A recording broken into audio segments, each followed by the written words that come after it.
Well, good morning, everybody. Thank you so much for coming today, and welcome to people watching us online. We are here today to talk about the role of business leadership in early childhood policy.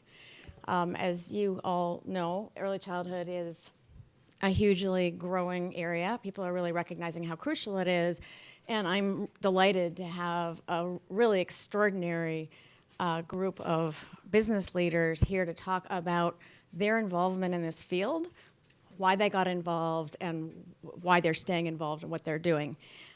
So I am going to start by introducing Sarah Watson, who is director of ReadyNation. We're delighted to be co-sponsoring this event today with ReadyNation, which is an international business membership organization that promotes seeks to improve the economy and workforce through investments in children and youth. So our three panelists today are all involved in that organization, and they will probably talk a little more about it. Sarah is the global director of ReadyNation. She's the former executive vice president for the national partnerships at America's Promise Alliance, and she directed, prior to that, the Pew Charitable Trust campaign to advance pre-K for all 3- and 4-year-olds. So I'm going to turn it over to her. Before I do so, a couple of housekeeping things. Please remember to turn off all your cell phones. The hashtag for the event, if you want to tweet, is hashtag AEIBizKids, BIZKIDS. And the full video of the event will be posted online tomorrow. So I'll turn it over to Sarah, and then we'll get started with our conversation.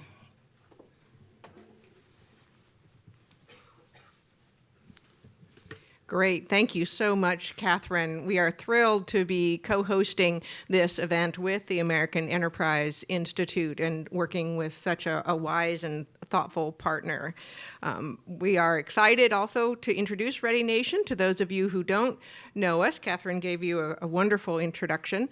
We focus most of our work on early childhood, including home visiting, parental supports, childcare, and early education that encompasses both early math as well as early reading in order to produce successful adults who will be the customers, employees, and neighbors and citizens that our country needs.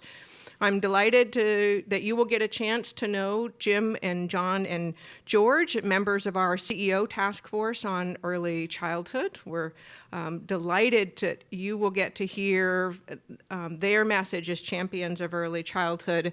But it's also wonderful that they are just the tip of the iceberg. We have 1,400 business leader members that range from stars like these to small business owners, Chamber of Commerce executives who are advocating for early childhood and other investments at the state level, at the federal level, and now at the international level. Just to give you some examples, yesterday, I hope all of you heard the news that Tennessee has enacted improvements to its pre-K system after a very tumultuous number of months there, and we're very proud that ReadyNation was an important part of the coalition that helped to enact that legislation after some difficult months. At the national level, we were excited to hear from our federal policy lead, Jenny Harper, who's here, that there is now a bipartisan congressional pre-K caucus, which is wonderful news, I think, to all of us, and we're excited to work with them. At the international level, we are sponsoring the European Business Forum on Early Childhood this fall in Zurich, as well as starting to work with a number of countries to build their business networks for early childhood. Most of our work is on advocacy, but in addition, we are giving companies ideas on what they could do at the company level or community level. We have many companies like KPMG, for example, that are active on a whole wide range of levels. And today we are publishing 2 new briefs that were out on the table, so I hope you grab them. One is ideas on what companies can do to support their parents of young children, and the second one is a brief on the process that a company could go through to decide what they want to do in this field, since there's so many ways that business leaders can make a difference. The last thing I'll mention is that ReadyNation is part of the Council for a Strong America. You may know some of our other sibling organizations.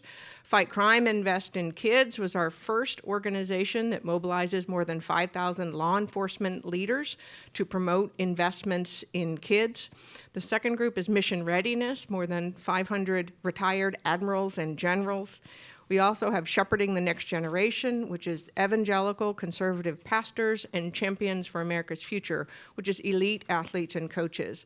So altogether, more than 8,000 high-level champions who you don't expect to be advocating for investments in children and youth, who can appeal to policymakers across the spectrum, but in particular the conservative policymakers that we need to bring along in order to give children the start that they need in life.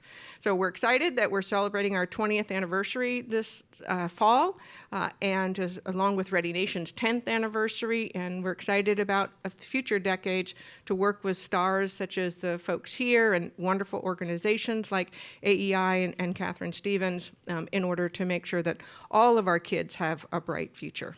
So thank you, Katharine. Thanks so much, Sarah.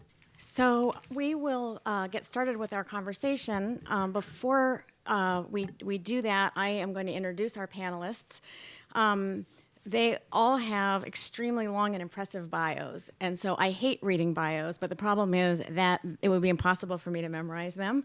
So if you will forgive me, you have them written, but I am going to read the bios because the background of these guys is really extraordinary.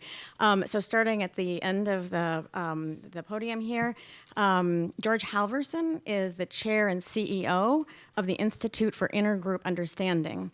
He served for more than 30 years as CEO of 6 different healthcare delivery and financing organizations in this country, and has helped start several organizations, similar organizations, and several others. He served most recently as chairman and CEO of Kaiser Permanente. Currently, he's chair of the First Five Commission for Children and Families for the state of California, which provides support and education to children in California from birth to age 5. He's a member of the Right Start Commission for Children for the state of California, and is an advisory council member for the Too Small to Fail Commission. He also serves as a member of the CEO Advisory Council for the ReadyNation Coalition, and is, in addition, George has written 7 books on healthcare reform and 4 books on topics like racism, discrimination, misogyny, and early childhood. His most recent book is entitled 3 Key Years, and it is on your tables if you want a copy. He has brought those for us. So you see why memorizing that would be tough. Next one. Okay, John Pepper is the retired chairman and CEO of Procter & Gamble. He currently serves as honorary co-chairman of the board of the National Underground Railroad Freedom Center, and was CEO of that organization from January 06 to May 07. He served as chair of the board of the Walt Disney Company from January 07 through March 12, and as vice president of finance and administration at Yale from 04 to 05. He was a founding supporter of Every Child Succeeds, which provides home visitation to at-risk children under 3, and a co-founder of the executive committee of the Cincinnati Youth Collaborative, one of the nation's most successful mentoring and tutoring organizations. He's also co-chair of ReadyNation's CEO Task Force on Early Childhood. And through his work with ReadyNation, he's working with local business owners and executives at the state level in advocating for smart public investments to ensure that all children are healthy, educated, and successful. Jim Sperlino is president and owner of Sperlino Materials, which is a big construction material company in Ohio, Kentucky, and it has concrete plants in Ohio, Kentucky, and Indiana, as well as a national division operating mobile plants throughout the U.S. Jim has been active in the promotion of early childhood issues for over 10 years. He's currently chairman of the board of trustees of Every Child Succeeds, a Cincinnati-based home visitation program that John was involved in founding. It serves first-time at-risk mothers in the greater Cincinnati area. He's a moderator, participant, and original contributor to the National Summit on quality in home visiting programs started by the Pew Center on the States, Cincinnati Children's Hospital and Medical Center, and Every Child Succeeds as a joint project. In addition, he's active in Cincinnati, Dayton, and Middletown, Ohio United Way funding and programming that ensures children in at-risk families have the resources to be productive and self-supporting members of their communities.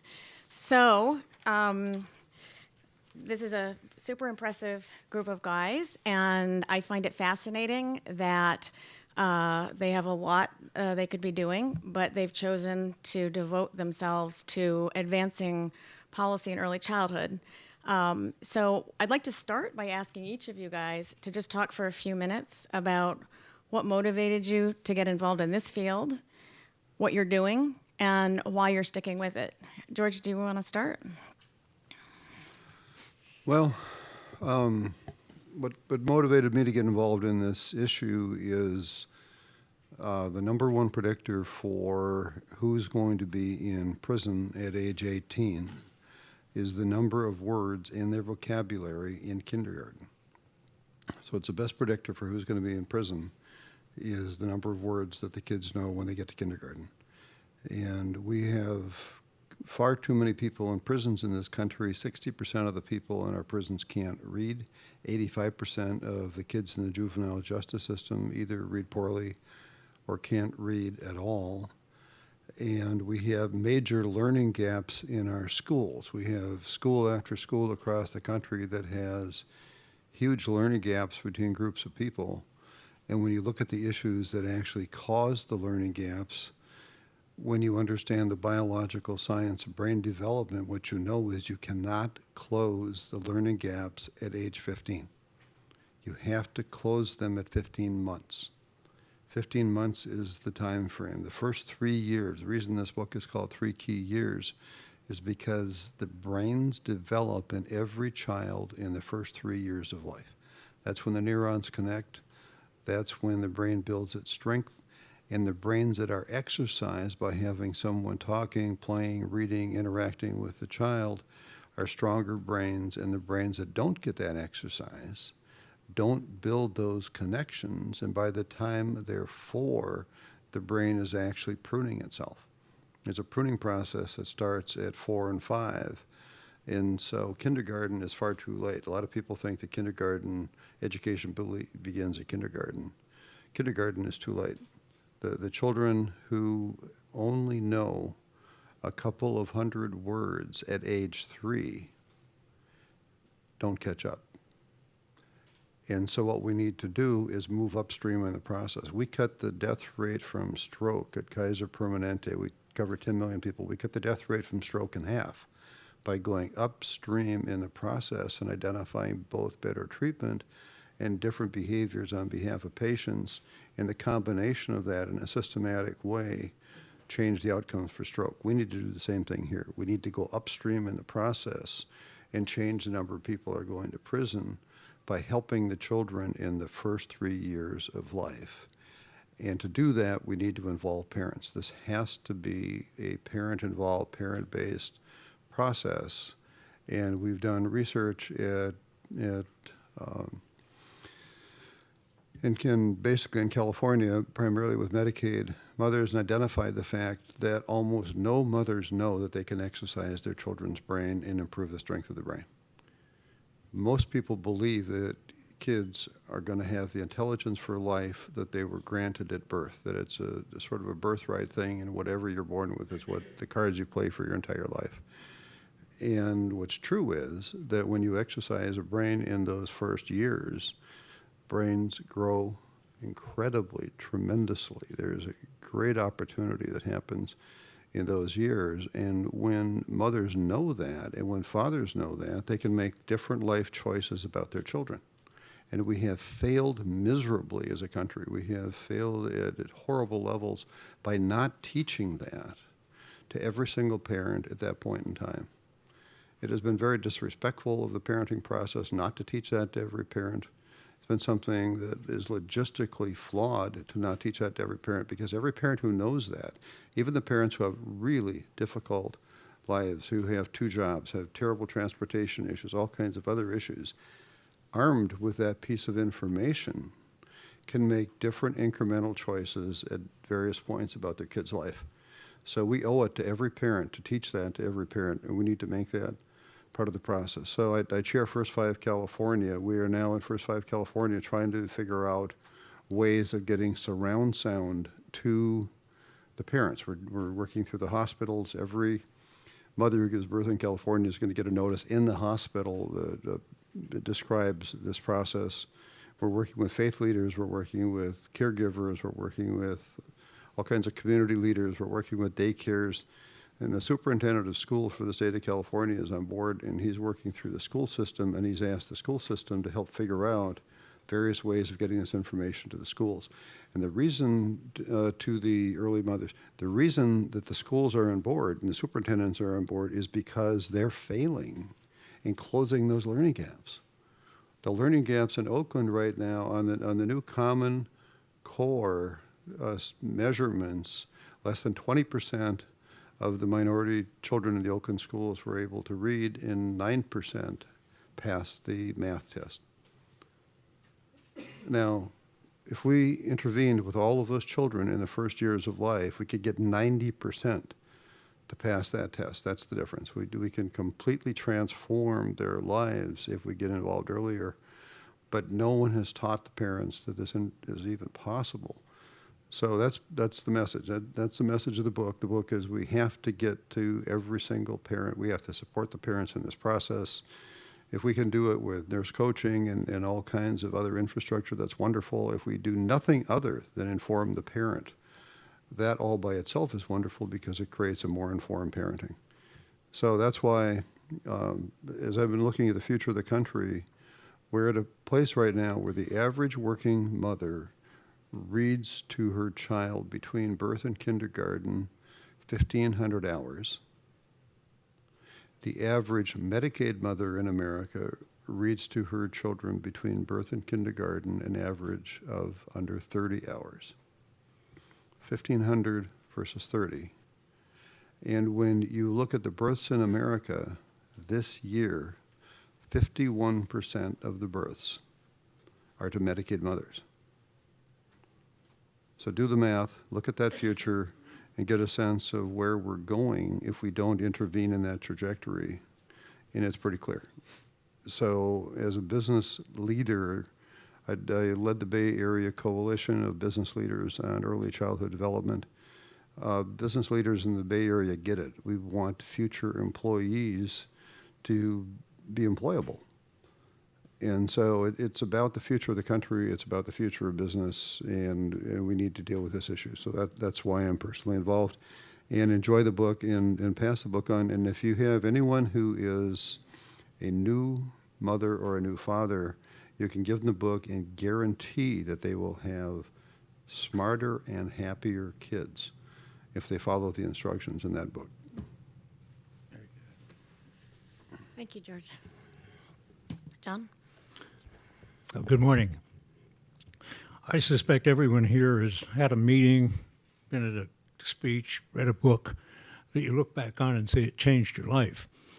One of those occurred to me 30 years ago in 1986 here in Washington.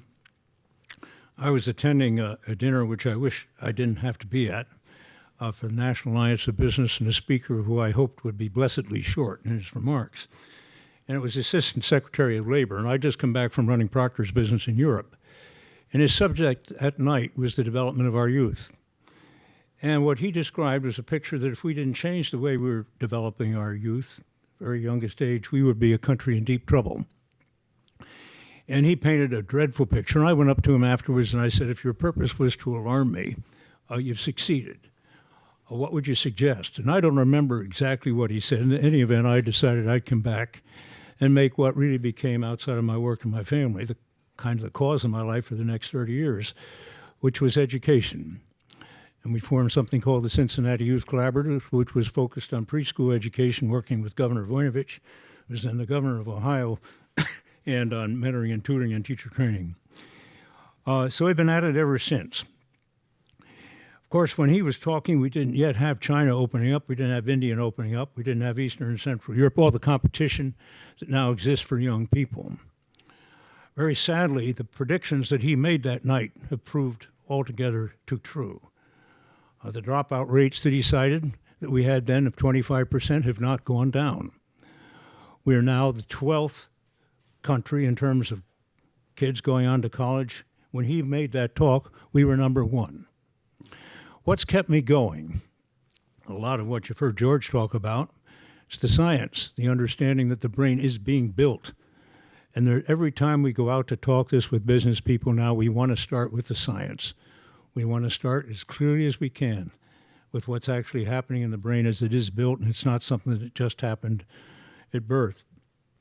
I'd say the two things that have kept me going have been the combination of really the ravages of poverty and the impact it's having on the development of children, and the wonderful good news and what we're seeing from proven programs for preschool education.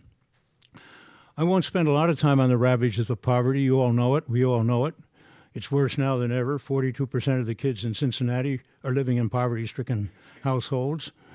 You've heard the numbers about the moms on Medicaid and the percentage that are on Medicaid. It really matters. There's a PSI test. You know, we keep seeing we're in the bottom half, but if you take school districts where less than 10% of the children are in federally subsidized programs, less than 10%, they test the highest in the world. And if you want to take that the other side, where 75% of the kids are in federally subsidized programs, we are the lowest of any developed country in the world. If you were born about 25 years ago and you were in the lowest median of income, you know what percentage of those youngsters growing up who go on to college? 8%. If you go back to 1970, the percentage of kids in the highest quartile of income graduating from college have gone from 44 to 78%. 44 to 78% since 1970. But if you take the lowest quartile, that's gone from 6 to 9%. Why in heaven's name? Why in heaven's name should we allow the herd of poverty to intervene in a child's life when my grandchildren are in preschool when they're 2, not 3, not 4? And while China has undertaken a policy of having 70% of all of its children not get 1, not 2, but 3 years of preschool, and they have the money to do it, and a command structure through their legislature. We've learned a lot in the last 10 years that should encourage us, but it should give us also a sense of urgency. For every year we fail to do this, and right now only about a quarter of the children who deserve this, only about a quarter of the children are getting. This is crazy. When we have programs that are proven to work, that are proven now with any number of analysis to pay out. You pick your number, 2 to 1, 3 to 1, the kind of thing that any business leader would sign off on in a millisecond, knowing that it was the key to the future. So we've got a lot to do. We've learned a lot. I've reached the point where I know it will happen because the urgency is so clear, but it's taking way too long. It's taking way too long, and it'll take all voices. It'll take business voices. It'll take the voices that I'm sure so many of you in this room who I don't know, who've been lifetime advocates for this. You're doing it every day. But we've got to make it happen. I call it our social, moral, and economic imperative of our generation. People sometimes ask me, what do you worry about in your advanced age? They may not say in your advanced age, but that's probably what they think. And I say it's really two things. One, are we going to be able to come together as the countries of this world to fight the things that threaten our very civilization? Nuclear proliferation, terrorism, which we're seeing in our midst right here yesterday. Are we going to come together and stop fighting with one another and actually come together as we should? The other is the one we're talking about here. Are we going to act on what we know to be true about the development of our young people, which is the future of this country? Every child deserves this. We have a Declaration of Independence. We talk nobly about everyone having God-given rights to life, liberty, and the pursuit of happiness. We mouth these words, we believe them, but don't act on them right now. Fortunately, we've got programs today we know work. They're proven. We'll keep learning, but we need to go make them happen. I've seen businessmen care and women care more about this than any other issue, perhaps than taxes, other than taxes. And they do because they see how important it is to the future of the society in which we live. Yes, the workforce, but it's more than the workforce. We do have 10 million people unemployed today, and we have 4 million jobs we can't fill. How's that? 10 million unemployed, 4 million jobs. Microsoft has to go outside this country to recruit people because we aren't developing. It starts, as George said, at these earliest years, 0 to 3, 0 to 5. Thanks, George. Well, good morning, everyone. Thanks for coming. I want to start by saying, Katharine, I don't know what I did to you to make me go last after these two gentlemen, but I appreciate you having me here.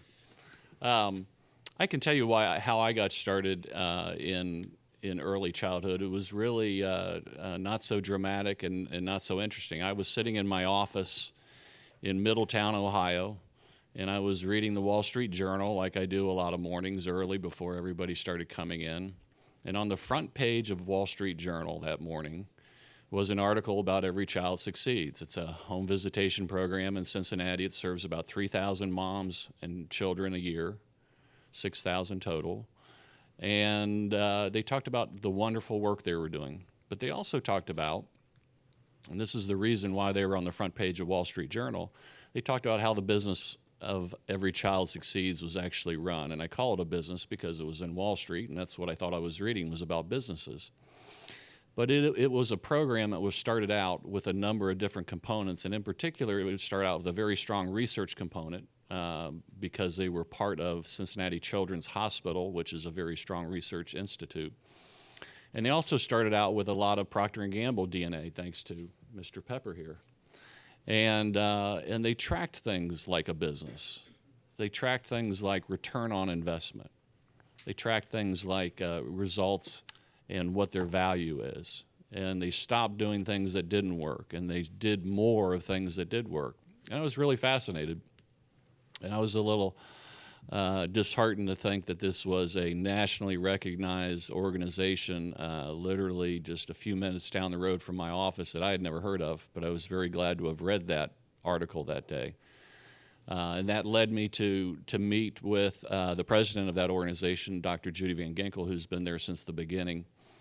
And she and I came in and we talked for a while and had a great conversation.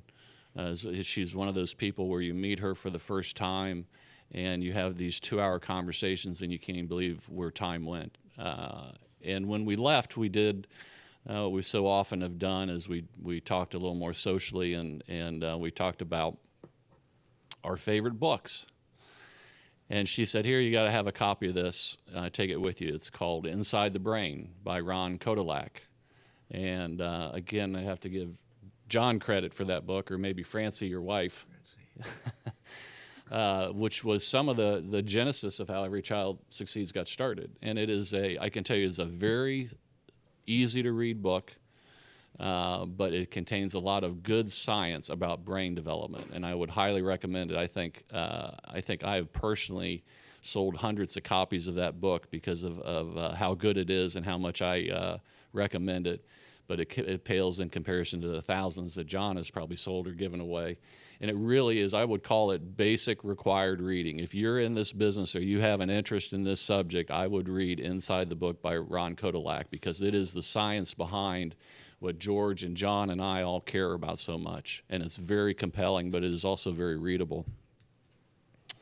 That started a decade or so long working with Every Child Succeeds and getting more involved in every childhood. But I want to start from the beginning as a businessman, too, where I got involved, because I had been earlier in my career kind of involved in all sorts of cradle to career issues and initiatives, and really felt like this was a maze I'm not sure I could figure out how to navigate.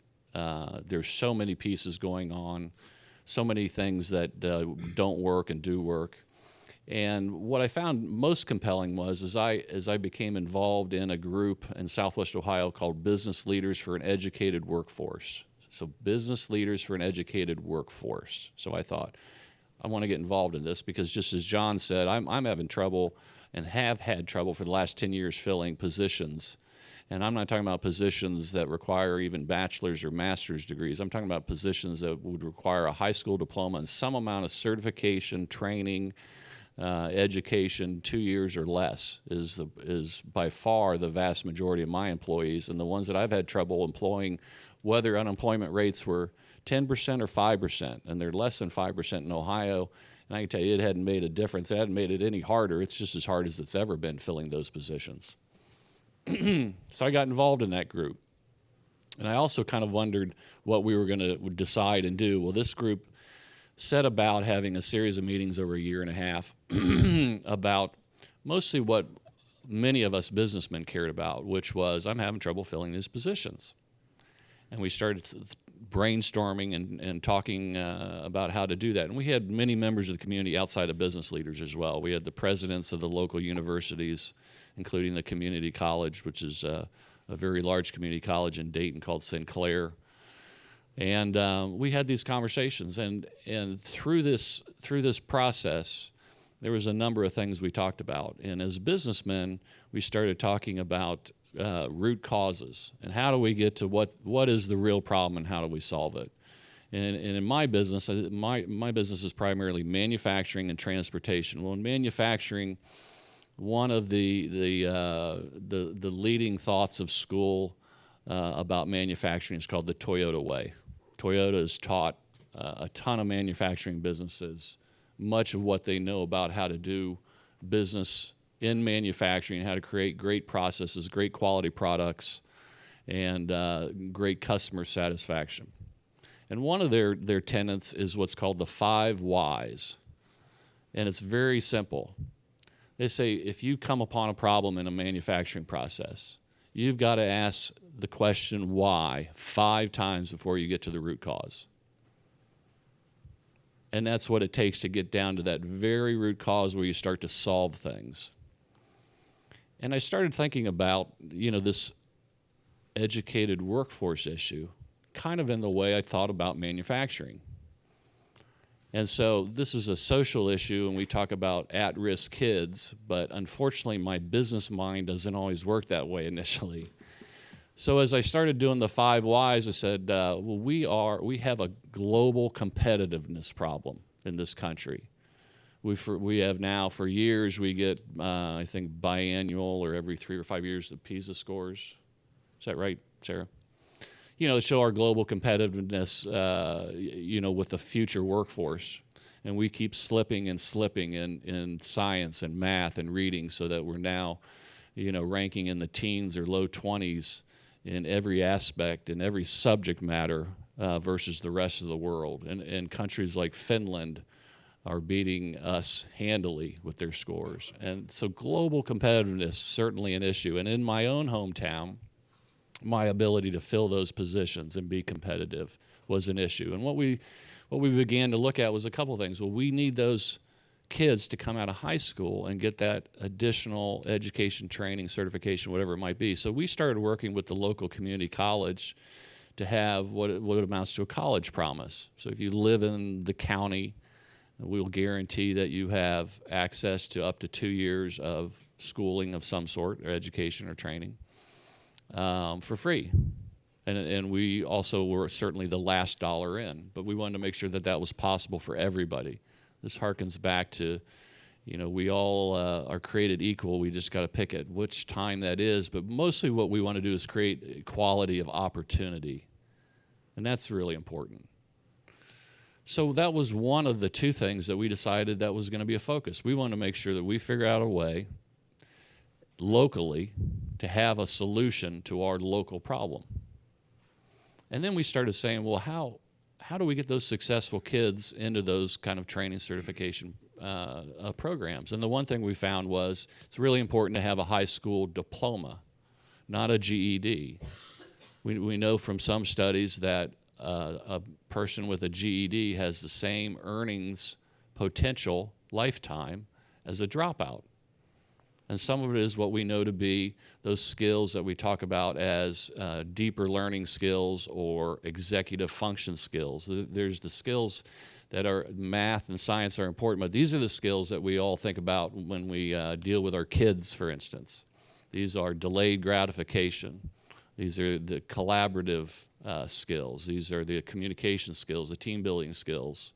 If you're a kindergarten teacher, you know one, You ought to talk to them about their incoming class and say, can you tell which of these kids are going to be good and are going to be high learners, and you can tell which are the ones that are going to struggle, and we might have to have some special education in the future. They might be grade repeaters. They might even be juvenile delinquents. Can you tell this early? Yep, they can tell. So what we also found so high school diploma is important. We found high school graduates are pretty closely correlated through research with ninth grade test scores, also with eighth grade test scores. And then we started to find out that eighth and ninth grade test scores are highly correlated to third grade reading, that critical transition where children go from learning to read to reading to learn. And in fact, third grade reading scores are very critical to eighth and ninth grade math scores. So now we're at third grade, and I'm thinking, okay, we go through the local school systems and we see third grade reading scores, and of course one of my colleagues there says, well, we've got bad third grade reading scores in these school systems. We need to go talk to the second grade teachers. They're obviously not doing their jobs. Of course that's not the case. And then what we found was, what we all know, is that kindergarten readiness scores are highly correlated to third grade reading. And you can see where I'm going. I'm almost getting to my fifth why. I've gone through a few of them now. But what we start to find is, as George and John talked about, is these early years are so important. And this is where that book, Inside the Brain, came in to my thinking. And to read about how, and we've all got great statistics, to read about how fast the brain develops in those early years. 700 synapses formed every second at the height of brain activity being developed. And as George says, if we don't develop it in those early years, later on, just very early later on, before they get to kindergarten, the brain starts pruning itself. It's a natural process that says, if I'm not using this part of my brain, let's get rid of it. Let's stop sending energy there. If you tape somebody's eyes closed, the part of the brain that interprets vision is going to shut down. Mm-hmm. That's what happens with the brain. And that's what happens so often with these young at-risk children, is we don't give them a chance to have a foundation to be successful. And we can't solve it later on. What we also know is how expensive solving it later on is, how expensive special education is. Special education costs as much as a regular school year, and most school systems are very close to it. So if in Ohio we spend about $12,000 a year per child per school year, special education is almost $10,000. 1 year of home visitation is, in Ohio, at Every Child Succeeds, is just over $3,000. And let's go back even further. Let's just talk fiscally a little bit. So at Every Child Succeeds, part of the research we've done that's so compelling to me is things that affect preterm birth and infant mortality and low birth weights. So what we have found, home visitation, if we are able to get a mother prenatally, which is what we try and do every single time, and as George said, 50% of our births in America and certainly in Ohio are Medicaid births. So these are at-risk moms. So if we're able to get them prenatally and get them at least 8 home visits prior to the 3rd trimester, they have a preterm birth rate that is 60% less than a mom that receives 3 or fewer home visits. So I'm not even comparing them to the population that is not even enrolled in these interventions. I'm comparing them to populations that's enrolled that we're not quite able to get a hold of or get enough home visits in. The difference between 8 and 3 home visits prior to the 3rd trimester produces 60% less preterm births. And think about what preterm birth means. Think about the expense, the Medicaid expense of having that child. And you think about the lifelong, both physical health and mental and cognitive and social behavioral issues that child is going to have to deal with. And our communities and their parents and the school systems. So to me, this came down to, this is a basic issue of being globally competitive. And to be globally competitive, for me, as a businessman, I realized through science and research, we got to start all the way back prenatally. Yep. And we have taken to calling it 9 to 9.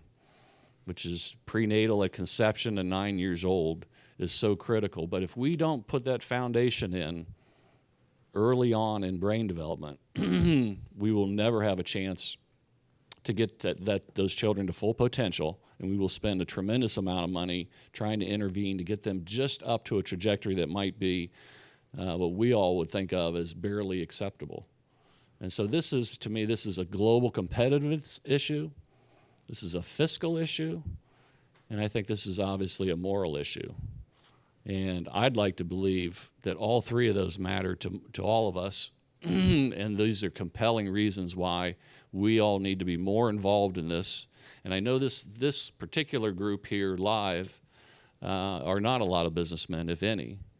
But I can tell you that we need more businessmen involved in this.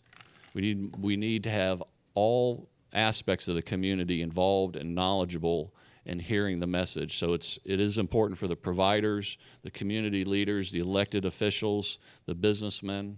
This is an issue that affects all of us and should be important to all of us. And I can't tell you how satisfying and how frustrating at the same time it's been for me to be involved in this for a decade, to see great work, but just like business, to see great work that we can't scale up quick enough or high enough to really make the impact that we should. So thanks so much for having us, and I appreciate you all being here. Well, thanks very much to all three of you.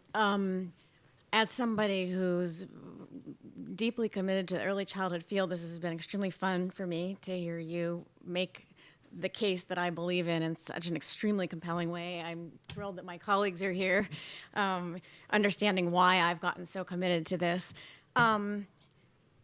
We're in Washington, D.C., for better or worse, and this is where people fight a lot, and they make decisions about how to spend money, policy directions.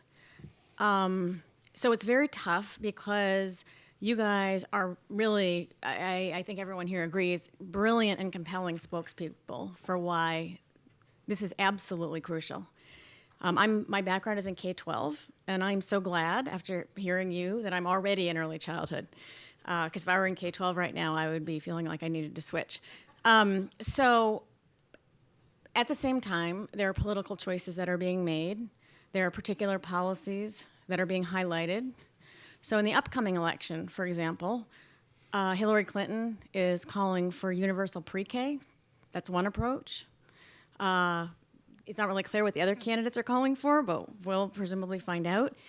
I'd like to ask each of you to talk, if you can, about what your thoughts are on that. What are our priorities in this field, and what is it that you wish our elected leaders were stressing in this area, where money is limited, attention is limited, the public attention is limited. So where are the top priorities? I'd offer a couple of thoughts. I think first we need to get through the election. Nothing rational is going to happen between now and the election, and in fact, it's dangerous to raise any issue between now and the election, because anything we raise now can get politicized, tarnished, and then damaged after the election. So I think we've got to just almost sort of lay low on this set of issues until we get through into the next administration and into the next Congress. And then we need to teach the science. We need to make every single congressman, and we need to make everyone in the administration scientists about the brain science in the first months and years of life. Because once they get that, it creates a new paradigm. It creates a new understanding. It creates a new context. Right now, they don't get it, so they are making all kinds of bad decisions based on misunderstandings about the developmental process, what's relevant, when it's relevant. The whole pre-K agenda as a national agenda feels sort of emotionally and intuitively right, but it's scientifically wrong. It's the wrong place to have the priority. The priority needs to be before that. So we need smart people in Congress and in the relevant committees who understand the science, understand the process, go back to the very beginning, and then as they look at each piece of legislation, they need to look at it and say, how does this affect what we're doing here? And when they do that, they can start looking at programs like WIC, I mean, WIC is out there right now contacting every single Medicaid mother in the country, but they're not teaching anything about brain science. And so they're teaching nutrition. And so we've got a trained counselor intervening with all the people. So WIC could be repurposed. Medicaid, half the births in the country are Medicaid births. That's, 51%. Half the Medicaid mothers do not read at all. Half the Medicaid homes, 60% don't have a single book, but 30% read almost daily. And so what we need to do is turn that 30 into 60. And so we need the Medicaid programs in each state to understand the science.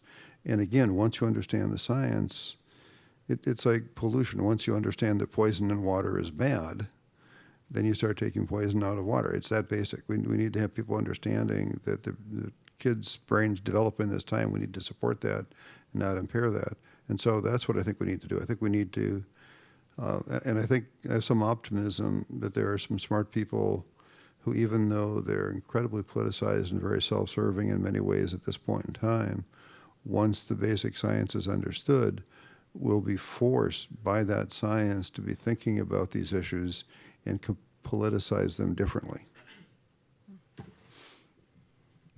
I'd pick up on that, and I would look for natural points of contact with Congress people to deliver the science in the whole case. I believe when people are elected to Congress, they have kind of join-up sessions where they'll come in during their first year.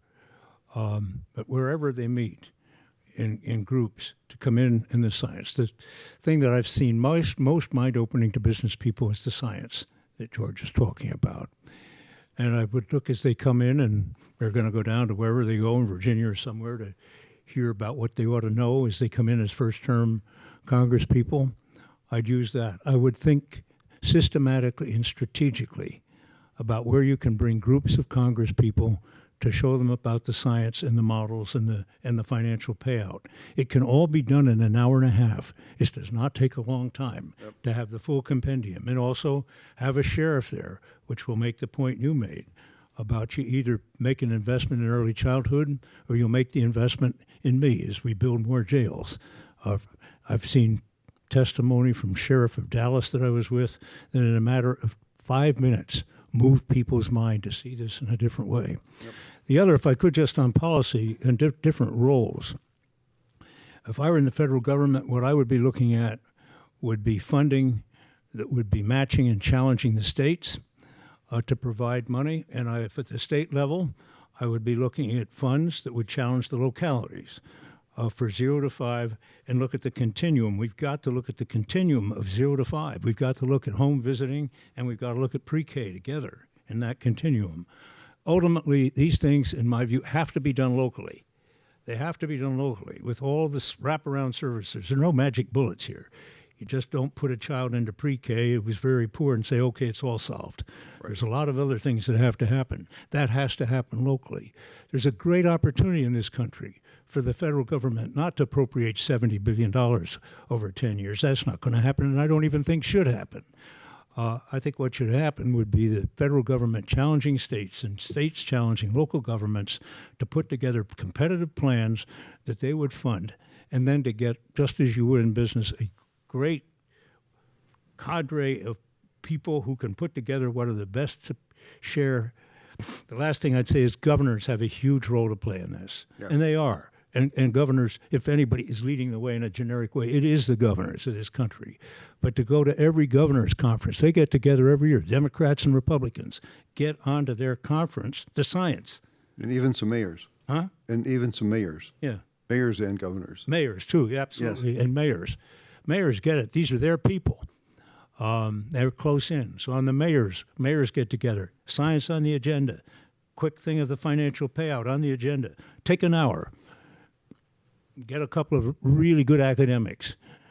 Get pictures of kids responding as you see them actually respond to different forms of interaction with a mom. They're chilling.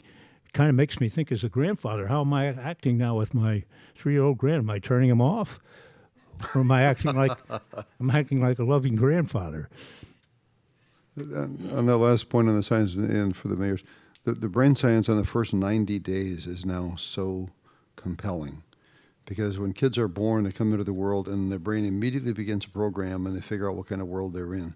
And if they get positive interactions, if they're stressed and they're comforted, if they're hungry, they get fed, the brain programs itself in one direction. But if they feel stress and they're not comforted, and if they're hungry, they're not fed, the brain literally programs itself differently. And you can see differences in the brain programming at 100 days. There's a difference in the brain at 100 days. And the people who've done the 100-day programming can project from that 100-day status how those kids are going to do it 3 years and 5 years and even 10 years. You can actually predict into the future from 100 days. Those 100 days are critically important, and the kids need to be nourished and fed and comforted in that time. And nobody knows this. And because nobody knows it, we're not doing the things we need to do as families, communities, to do that. So we need to get the 100-day science out there, and there's some really good visuals on that. You're right. There's some fantastic stuff from the new brain scientists about what's going on in the kids' brains in the time frame. So we need to get everyone to understand the importance of those first days. I'd just add a couple things. It's an interesting question to ask me. I just spent the last 3 months or so trying to get a job in Washington. I ran for John Boehner's Congress seat and lost. So I have apparently I didn't promise to deport enough people, I think. But in all truthfulness, it was an interesting experience. But it also, I have some mixed feelings about Washington that have become even more mixed more recently. I agree about advocating, and I've spent a number of visits every year up on the Hill talking to congressmen and senators about early childhood as well as my industry issues. So I've done this quite a bit. I know the frustration. I know the frustration we all have with Congress. But I really feel like, to echo some of the comments, that this is a local issue. And while some of the difficulty and some of the advocacy I do in Washington would be directed at why this is a state and local issue, in particular what many of us find locally is you work awfully hard trying to figure out how to blend and braid funding sources to actually pay for something. And in most cases, these services, these programs are not getting fully paid without private dollars or without funding sources from multiple places. And it's very complicated. And that's one of the problems we have with the federal system right now. I would hope everybody would agree that the federal government is generally not great at running anything all by themselves. And that's why we need to advocate, I think, nationally for them to simplify as much as they can, to send more dollars back locally into the states to where they can be used appropriately in those localities.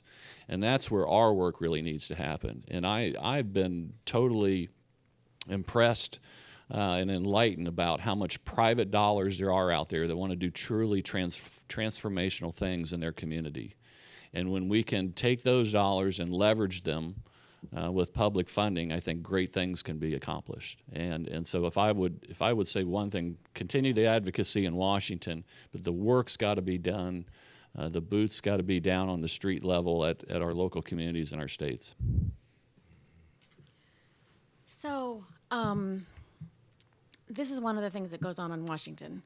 We have 3 major funding streams for early childhood, plus these other programs. George, I think you've made an outstanding point, which is we're underutilizing these other programs that actually bear in crucial ways on this issue, right? But the 3 main funding streams are TANF, which funds child care for people who are getting off welfare, CCDF, Child Care Development Fund, which also provides child care subsidies for low and low income people, and Head Start. So those are vastly different programs. There are almost no federal regulations attached to the TANF dollars, as you guys probably know. That's like kind of, states are free to use TANF dollars, more for child care, less for child care. They could use all of it for child care. They can do whatever they want. CCDF has recently put in some pretty basic health and safety regulations with some encouragement for states to focus on quality. But those dollars are controlled at the state level in both those cases. States have nothing to do with Head Start. Head Start is controlled here in Washington. So that's the federal level. On the state level, funding for pre-K has gone from $2 billion a decade or so ago to $7 billion. One of the things that people have said to me is states are scaling up pre-K because that's something they feel they can kind of get their hands around. So I'm just kind of listing these different pieces. This is what people are worried about in Washington when they're talking about the idea that you guys are discussing, which is this is a local issue. They are worried that the quality, Head Start has several hundred performance standards that are monitored here from Washington. They are very worried that if this money goes to states, if it went to Ohio, for example, that the children who are now okay will not have the quality program they have now. This is actually the argument. So I'm very interested in your thoughts on that. I mean, if you could decide, do you think that states have the capacity to administer Head Start money in a way that's responsible to the neediest children, or not? I don't know, George, what do you think on that? Yeah, I actually don't have an opinion on that. My sense is that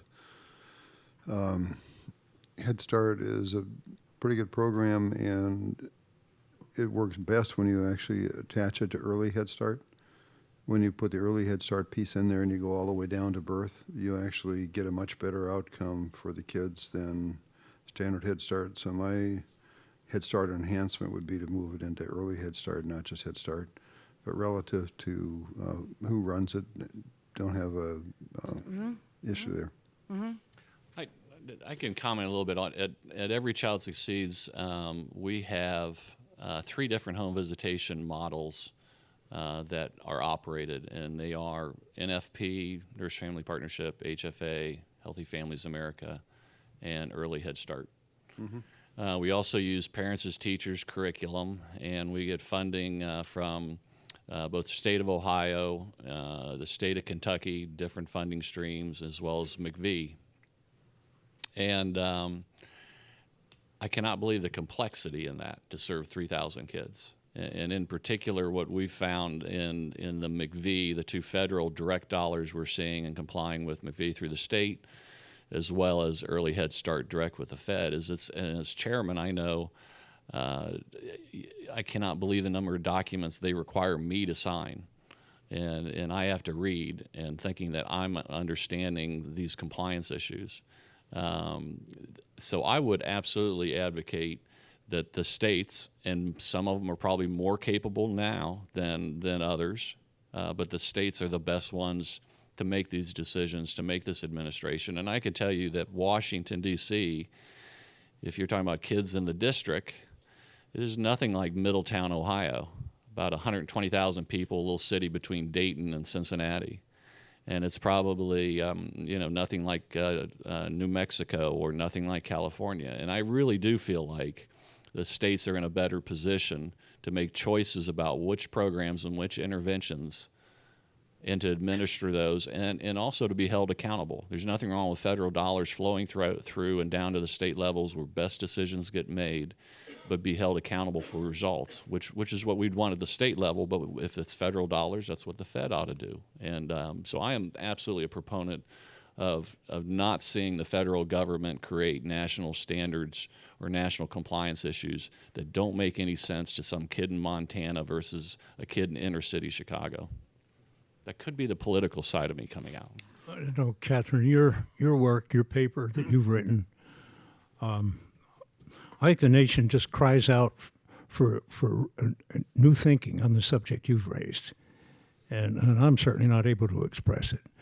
The things I'm certain of is we need quality coverage in those first 5 years that will be made up of some combination of home visiting from the earliest years, the first prenatal, and quality pre-K. The ownership for this will have to be at a local level. You can't just rely on local funds to do it. It's going to be a combination of funding. Some at the federal level, which I think the biggest purpose would be to make sure a certain base level is set. It's got to be simplified. I think the oversight from the federal government would be to at least review the quality standards that are being suggested or put forward by states in some fashion. But we need to rethink this whole system. And I don't have confidence the DOE is going to do it. And we have multiple funding streams coming into this. Healthcare, Medicare, education coming into it. So I don't want to throw this back to you, but the quality of the paper you've written on this, and maybe others, we need somebody who's going to come forward with a new model on how to do this for the future, because what we have now is not optimum. And you have one group looking for multi-billion dollars in the federal government, different states. We've got to share knowledge. We're going to keep learning even what quality is. Quality at one level you can define by inputs. BA, 1 to 10 ratio. But the other measure of quality is outputs. And what do we learn that it really takes in different environments to achieve the output that we want? We need more measures on quality, not just on the inputs, which help, I think we need, but we need outputs. So I don't know if it's AEI or AEI in combination with somebody else, but I hope somebody takes this on, looking at it, what's the model for the next 10 years or 20 years that could be advanced to the administration, whoever it is, to consider. So, John, you've read my paper, and a number of people here have, I've had discussions with a number of people in the audience about this issue. The tricky part is that, when you guys are here, you're both from Ohio, and it makes me feel like some very exciting things could happen in Ohio. The tricky part is all states may not be in a place. I mean, Jim, if you stated a pretty clear position on this, but what happens if you turn all that money over to the state and they actually don't care that much about? You have a monitoring system. Mm-hmm. You get reports back and see how they're doing against measures of development of kids. Mm-hmm. What's their coverage? What are the outputs? Mm-hmm. You look at results at the federal level for the money being distributed. I'm thinking, Katharine, your question kind of is that some states are probably prepared to take this money and do good work with it that's accountable and get results and evidence-based interventions, and some aren't quite as prepared. Is that fair to say? I'm thinking. And yeah. This isn't very politically correct, maybe, but I understand that not all states are equal. Not all states are as equally prepared, and it may not be what some might term as fair to begin with. But I think my overwhelming concern is that the complexity of the funding streams that come through, even though as we talked, many of them are under HHS now, but there's still complexity and different rules to these programs, and they are not tailored down to the local level where they can be the most effective and efficiently spent dollars. And I think that's the process that needs to take place, is that we know not every state is equally prepared right now, but let's give them some guidelines. Let's hold them accountable. In business, what we would do is if you have a failing product, John, what do? You get rid of it. If you've got a great product that needs enhancements that you can sell more, what do? You put more money in it. Yeah. And double down on success. Absolutely, double down on success, and I think that's what we need to do. And there's no question that leading states will be good models and good examples for others. And the states that are falling behind, they're not just going to continue to fall behind or not qualify for these funds. They're going to go find out what the best practices are and adopt them. That's part of that change that needs to happen, because what's happening now doesn't work. But we got to be able to share knowledge with parents. I go back. What you said is so right about having parents know these things. They don't know it. They don't know. They also need to know the quality of the preschools that are in their neighborhood. We need transparency on that. Why don't we get USA Today to print every year? They'll have the annual report on how states are doing on key measures, graduation rate, readiness scores. Now there'll be an argument about what measures are shown there, but look for some common measures and publicize it, and have the governor of Ohio having to look at the governor of Indiana and saying, I'm behind this on these key measures for the future of my state. Get publicity. We do it around athletics. We do it around movies. When we have all parents understanding this, and when they understand it before the child is born, then decisions can be made from day one. The decisions can be made immediately. Where do we go for daycare? What does a babysitter do? Should we have books in the babysitter's home? Right now, the mothers aren't even asking that question. They're not asking it. And so over 60% of the daycares for low-income kids don't have a single book. But that's because mothers don't need to ask for the book. And mothers care about their kids. So if mothers know enough to ask that the daycares have a book, and they know enough to have an expectation about that, then you get a whole different level of interaction. And one of the things that Silicon Valley has proven is that when you point bright people in a good direction and give them something to solve, you get all kinds of creative solutions. And when you point parents in a direction and give them something to solve, you get all kinds of creative solutions as well. And so what we need to do is benefit from all of those creative solutions. And we can't do that until we create the context. And so it's really essential that we have a public health campaign to create that context and to renew that context. And we have to perpetually renew it because kids are born every day. And so we need a perpetually renewing context, and we need to change the culture of parenting as a result of that. And one of the beautiful things about cultures is once they're established, they self-reinforce. Mm-hmm. So if we change the culture of parenting, and if we add this knowledge base to the culture of parenting, then that will reinforce, families will reinforce that, grandparents will reinforce that. You get a continuous reinforcement from multiple directions, and kids will benefit. But we haven't been doing that, and this isn't a matter of bringing in a whole bunch of programs. This is parenting, not programs. What we need to do is we need to be brilliant at parenting and working in the culture of parenting, and then communicate that through every tool we have to communicate it. We need to be really clear about it, and then communicate it with surround sound in all directions, and we will get much better results. And every kid we save is a kid we save. All it takes is one parent who gets it, who changes the life of that child to change the life of that child, and it is not an insignificant thing to change the life of a child. And so we need to make this a parenting program and make it about parents, not programs. You know, as Jim knows, we're starting in the Every Child Succeeds program to adopt in Cincinnati a combination of Vroom. If any of you have heard of Vroom, something that's been advanced and being developed by the Bezos Foundation, Jackie Bezos, which is an app which provides tips each day to a mom of things they can do with the child that are very much part of the day-to-day routine. There's another one that's coming the same way, daily tips for mom. And the other thing we're doing is combining that with something called Mind in the Making, a wonderful undertaking by Ellen Galinsky that some of you may know. You may know Ellen, George. But we're going to be in the home visiting program really being very intentional about the mind in the making, the points that George has made so well and has talked on, to really make that part of it prenatal, to really be talking about the importance of the presence of books, but using the mind in the making as a methodology, if you will, of what's actually happening for the mother to understand. And we'll be starting that very soon. But I think our home visiting programs can be improved through learning on the brain and finding ways in the appropriate language to be able to convey it to moms. It's an opportunity. Good one. One of the things we're doing in California right now is we're running ads on all of the other language radio stations. And the ads we're running, we're having the announcers read the ad. So instead of having recording something where the announcer pushes a button and then displays the ad, what we do is we buy the time to have the announcer actually read the ad in their language with the instructions that if they want to add their own insight, they can.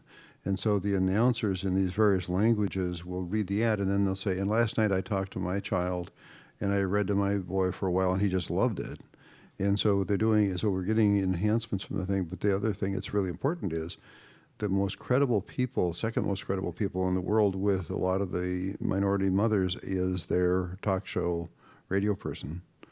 And when the talk show radio person is talking to the mothers and making this into a personal testimonial, there's a very high level of credibility, and even more importantly, the talk show hosts themselves become converts. And once they're a convert, they can teach it in all the places where they have impact. And so what we're trying to do is convert. Again, it's a cultural thing, changing the culture of parenting culture by culture.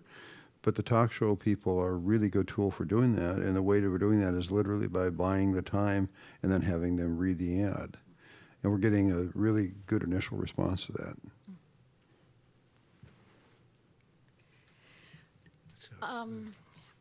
I'd like to open it up for questions. Over there. Hi, thanks to all the speakers. This has been really interesting. I'm Colleen Boucher, and I'm the Director of Policy for the Global Business Coalition for Education. For years, we've focused on primary, and very recently, in the last year or so, we've focused on ECD. And this was really about return on investment for our members. One of the things that I found really compelling that you talked about the science and the opportunity to bring the science to members of Congress. I'm slightly more cynical about that, though, because I know that sometimes members of Congress or decision makers will just ignore science by choice, but often the reality is they're sort of forced to because of, there are trade-offs. One of the other things that you said, Mr. Pepper and Mr. Sperlino, you were talking about poverty in particular and equity of opportunities. And I know when we bring the science to parents, regardless of education level, they get it right away. And when we talk to our business members about it, they get it right away. What are the kinds of things, though, at a policy level, federal, state, and local, that we could do on the poverty and the equal opportunity pieces that would create the enabling environment that you're talking about? Like, what are the policies that would enable us to get out of the way for the families that are already, you said already, George, that children are born every day. So what are some of the things that you think could increase access right now to this information and to this funding, and just for parents to be empowered to get out there and get what their kids need early? I think it was I would certainly make one comment because this is an election year, and I think making sure that we have educated voters and making sure that we ask tough questions about early childhood education, because that probably doesn't come up a whole lot, and it should. And if we as a nation, as voters, as citizens, if we care about an issue, I think that we ought to make sure our voices are heard, because there's too often times where we get dead end with a politician or a funding stream. And I know particularly in Ohio, having had a number of conversations and meetings and discussions with members of our Senate, including the President of the Senate and the Chair of the House in Columbus, Ohio, that it's difficult to try and make headway. They don't do what John and I just talked about. They don't cut funding to a product that doesn't work and double down on success to a winner. And too often that they're reluctant to cut, frankly, to defund things that don't work. But the opportunity here is, even though this recovery has been pretty lackluster, is that states and localities are starting to generate budget surpluses. And this is an opportune time for us all to be advocates of saying, let's be responsible with our surpluses and make sure we're putting it where it works. But to a large degree, if we don't hold our elected officials accountable, then we kind of get what we deserve. I don't know if this really speaks to your question, but I'm finding that the awareness of inequality, of poverty, and of the racial divide is increasingly one being really apparent to people, and I think it's becoming harder for people not to link that to what is happening in these earliest years. I've seen minds opening in the last 2 or 3 months in Cincinnati, which is kind of my home, around this recognition of this terrible poverty situation we have. And we formed a poverty task force. Now the mayor has formed it to address poverty. And they brought in Brookings and they brought in other people. And kind of the first conclusion of this is it's going to take many things, but if we don't start young on this, we might as well not start. There's a very big new book just been written called The Rise and Fall of American Growth by Robert Gordon. I don't know if any of you have seen it. It's an imposing 606 pages before you get to the index. But one of the things it says in here is steadily rising inequality over the past 4 decades is just one of the headwinds blowing at gale force to slow the growth rate of the American standard of living. He argues in this book our standard of living is going to be in a perpetual level the way it's been the last several years, that we had a golden period from 1920 to 1970. But he goes on to say the education headwind is vitally important, both by itself and as a source of growing income inequality. And it is. I mean, today people are marrying. It's two college people are marrying. They've got the books in the home. They have the money for preschool and ages 2, 3, and 4. Those that don't have it. We're seeing a continuing evolution of this disparity, and it will keep happening unless we intervene in this area of poverty, but intervene at least in areas we now know we have things we can do that work and that are cost efficient. And it's a scary prospect, really. I mean, I talk about this like I might be talking about the weather. I don't think about it as if I'm talking about the weather. I'm talking about the future of this nation, and I'm talking about human beings who aren't being accorded what we know that they would benefit from, just as I'm so easily giving it to all my children and grandchildren. And why your zip code or where you happen to be born should determine your future in such a determinative way. Less than 10% of children in the bottom quartile of income will go to college if we continue ahead the way less than 10%. We can do a lot better than that. And the thing that's been so encouraging to me in Cincinnati is we've gone back reams of data on what we've done over the last 10 years. We've been able to see in our very poorest neighborhoods, with home visiting combined with pre-K, that those kids have kindergarten readiness scores and then third grade reading on a par with our very best suburbs. There aren't many of those enclaves, but we have some enclaves that have demonstrated in the poorest of neighborhoods this combination of resource and continuity of it between home visiting, pre-K, can help these kids do it. Can make a huge difference. And if you start early and run that through those early years, you can help the children, and they can then learn to read. And right now we are becoming bipolar as a country in terms of there is an increasing number of kids who can't read at all and who have terrible computational scores. And there are other kids who are getting the highest scores in the history of the SAT scores and are shooting the lights out on the other end.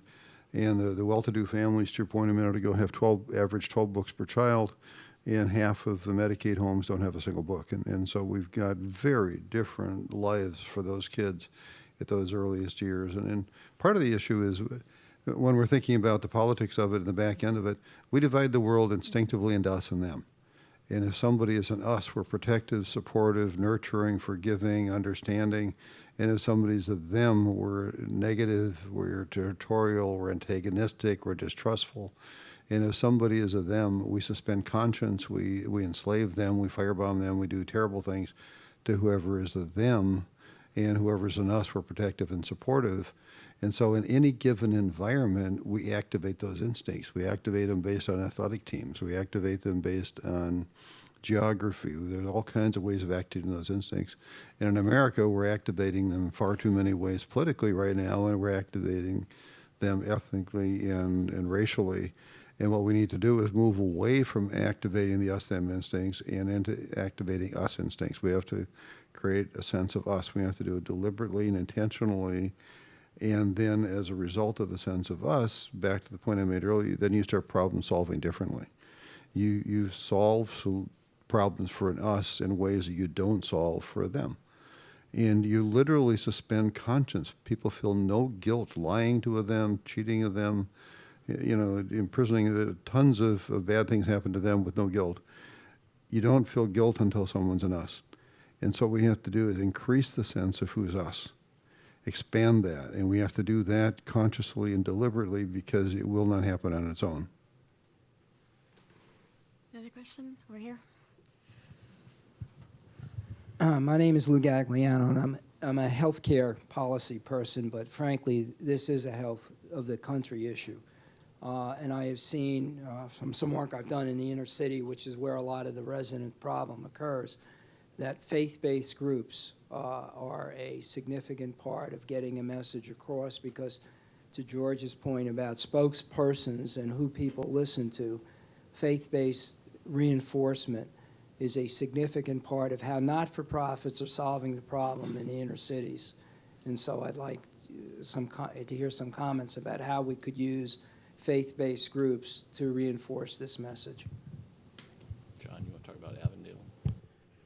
Well, first of all, I couldn't agree more on how important it is, and we have a major preschool initiative aimed at getting quality preschool for all of our kids. And I'd say if I had to pick the one force driving the community will, it is the faith-based community. And of course, you know what faith-based community is really teaching us, and is that we all are God's creatures, and that we are in this together. And there is this. What you're talking about, George, I think is the issue of a narrative. What is the narrative? What's the narrative that we're operating here? Some people have just been out of it. They haven't done the right thing. It's their problem, etc. Are we in this together and recognize everybody's responsible for their own life, but we've been given different deals in that life, and we need to help one another because it's right to do, and it's also right for all of society. So I believe religious organizations have everything to do. Jim mentioned Avondale. That's a very poor area within Cincinnati where the religious community, the churches, the pastors, black and evangelical have come together as a major force. When we talk about it being done locally, the importance of doing it locally, the faith community is absolutely, and the faith community can drive the business community as part of the overall community will. It's very hard to turn your back on the Archdiocese of Cincinnati and the Black Ministers Conference. Seriously, when they're behind it with all of their people. And again, the education for that group has been important. The science, they could talk the science here better than I could. Yep. A lot of them could, because they understand it. But they're their children. They're their children, and they want to see their lot improved. And there was a wonderful talk given by Brian Stevenson. Brian Stevenson wrote Mercy Justice, and some of you have probably seen Mercy Justice. And he talked about what it takes to really make change. I won't go through all of them, but there were two, he said. The first is proximity. You will not be able to make a change in something if you're not proximate to it. I mean, you need to be part. You need to understand the poor community. You need to understand the families that don't have any books. And then the last one he said is you need to be prepared to do the uncomfortable. You need to be prepared to do the uncomfortable. And he is so right, because none of these changes will be described most aptly by being, quote, comfortable. You're going to have to change things. I want to make an additional comment about this community, Avondale in Cincinnati. It is the most challenged, at-risk, poverty-stricken inner city part of greater Cincinnati, and every city has one of those. And there's a couple of interesting parts about it. So Every Child Succeeds provides home visitation services in that community, and we made a specific effort to go into that community and say we want to serve as many moms as we can. And currently we are serving 85% of the births in that community.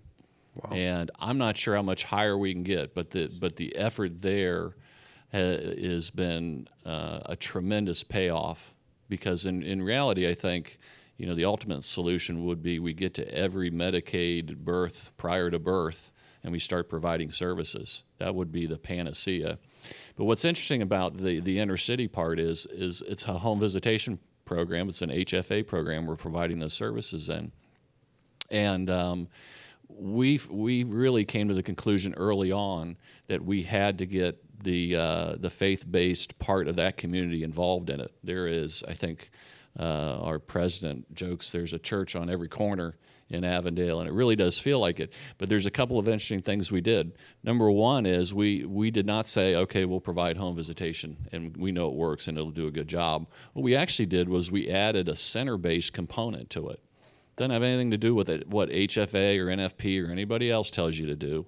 It is actually an enhancement, an additional component that we have, and it's based in a church.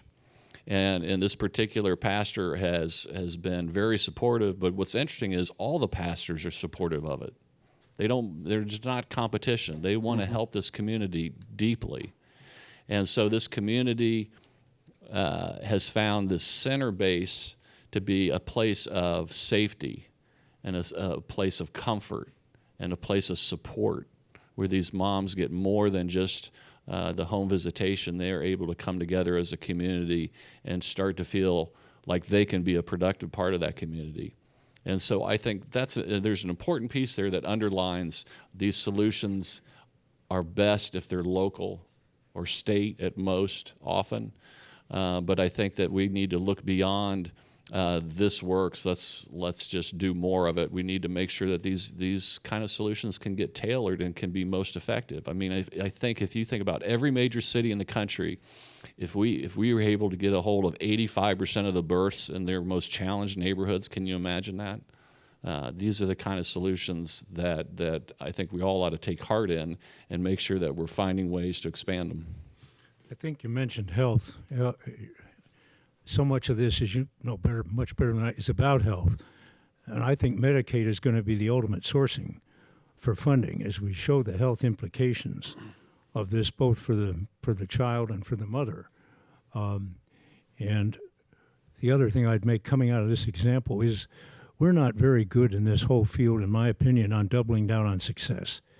We'll look at something like Avondale and salute it, and we do, but we've got to really be creative and proactive and aggressive. If that is a model that works in Cincinnati, how do we find a way to get it out and not just go admire it and then go on and do something else? One of the bad habits we have in business often is we'll do something, it works pretty well, we've got an agenda, and we'll go on to something else before doubling back on what's working and figuring out how to make it work better and expand it and find a way to get it funded. And there's really good science showing that the kids who are at high stress end up with much, much worse health conditions. They're twice as likely to have allergies, twice as likely to be diabetic, twice as likely to have asthma. All of those conditions are exacerbated by stress, and they're exacerbated at a level that's a magnitude. It's not 5% more. It's double and triple in terms of the impact. And particularly since Medicaid's going to be paying for a lot of these births, Medicaid's also going to be paying for the asthma and the allergies. And so there's actually a direct financial return, and it's about a 5-year time frame that just the savings on the health side of the agenda pay for the additional support. You know what? None of the ROIs contemplate, any of the ones 2-to-1, 3-to-1, none of them contemplate what the impact is on the next generation that will be affected by that child as they grow up in terms of how well they can do, their earnings, their health. None of that's not even contemplated. We're not talking about just the parent and this child. We're talking about everything that happens afterwards. It's incalculable. We have time for one more question. Sarah? So much of your work has been on the early literacy, the importance of early literacy, but we also sometimes neglect the early math that is so beneficial for young children to become not only good STEM employees, but good employees generally. And I'm wondering if you can talk about the importance of early math and science concepts for young children. I just think they come together. I mean, I think you made the point earlier. We know third grade literacy has an absolute tight linkage with 8th grade STEM skills. Mm-hmm. How are you going to learn math if you can't read? I mean, pretty hard. So I think they go absolutely together, and all the other disciplines of the interactivity, the curiosity, staying with it. Do I get this math problem right, or do I give up the first time around and, maybe I got it about right? All these things, it's tightly linked. And that's not just a feeling. That's been proven statistically, those relationships of literacy to STEM skills, math skills in the 8th grade. As I am tempted to add to talk, read, sing the word count, because when you're interacting with the kids, one of the things we want parents to do is to count. How many is this? How many? And basically, when you throw in the numbers as part of the dialogue, it actually improves the numerical skills later, and it's just really good for the overall grounding of the child. So that's an important thing to do, and it's an important thing to teach, and it's easy. I mean, counting is so easy. So the talk, read, sing, count is just we need to do a better job of communicating that. And as we're doing the programs we're doing across the board, we need to add that to the teaching. Sometimes I think we forget, what would it be like to be a third grade student and have half the class reading really well and you can't? Oh, yeah. Terrible. I mean, what impact? I can't pretend I would know what a third grader would feel, but you'd feel out of it. Maybe you're being put in a special class. There's something happening psychically. to that goes beyond something you just read in a test about it. A bit about being behind, separated out, feeling disadvantaged. What am I going to be good at? We all want to be good at something. Get in trouble with the law. 85% of the kids in juvenile justice system either read poorly or can't read. If you look at 30-year-old African-American males right now, 30 who have dropped out of high school, there's a 60% likelihood of being in jail. That's from dropped out. It's a 10% likelihood of being in jail if you graduated from high school. If you're a white American, it's about a 3% chance, 2% chance of being in jail. So it's a much higher percentage either way, but much, much, much higher if you've dropped out of school based on the kinds of things you're talking about. The interactions that the kids have who can't read with their community, their world, what do they do for a job? And the gangs accept people who can't read. Businesses don't. And so that's the infrastructure, that's the lifestyle. And so we need to change that trajectory by having all the kids read, bring the numbers down to much lower levels. We literally can cut the number of people going to jail hugely by helping the kids in those first years. The kids that test ready for kindergarten in Cincinnati, if they're ready, 85% are reading on grade in the third grade. Ready for kindergarten, 85%. If they're not, that 85% drops to 42%. A 43 percentage point delta. I mean, I haven't seen many deltas like that in business life. And then when you look, okay, you could say, well, that's probably because they're poor. Maybe the pre-K wouldn't have helped them. And then you look inside that at the poor subgroup and see if they had quality pre-K. Are they ready? And the answer is yes. On average, they have reached the readiness stage. So it's not like we can't do something about it. You know? I would just add, Sarah, in particular, you do get a little concerned sometimes when sometimes people focus on single issues and say like third grade reading is ultimately the most important thing and it controls everything. It is very important, and it does have some strong connections later in life to things like math in eighth grade and ninth grade. But math skills in particular are just as important to start early as literacy. And when we talk about all these home visitation programs and early learning programs and HIPPY, which does 3-year-old to 5-year-old programs, is typically seen as a literacy program. It also includes things like identifying shapes and spatial relations and colors, but it includes math. It includes math at a very early age. And we've been quoting a lot of statistics, but I can tell you from a Georgetown study within the last couple of years, it showed that of all the jobs in 2020, that math would either be extremely important or very important to those jobs to have basic math skills in the order of about 95% of the jobs. So basic math skills are part of the future no matter what the job is, whether you drive a truck or you're a PhD doing research.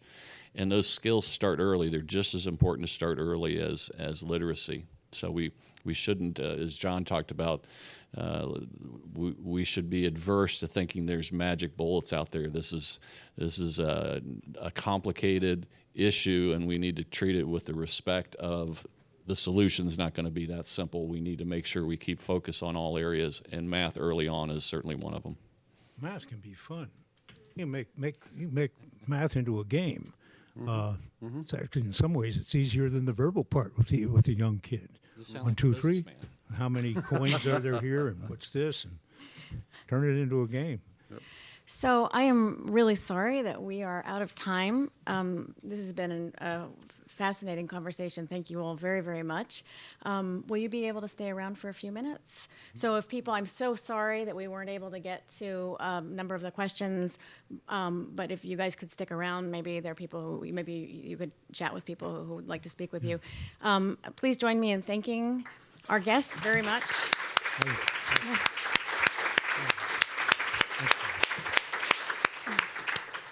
I just want to thank you for your work, Katharine, here at AEI. It's very important for this organization led by you to be advancing this subject. Appreciate it. Thank you very much. Yes. Thanks. All right, thank you all very much for coming. Both of them.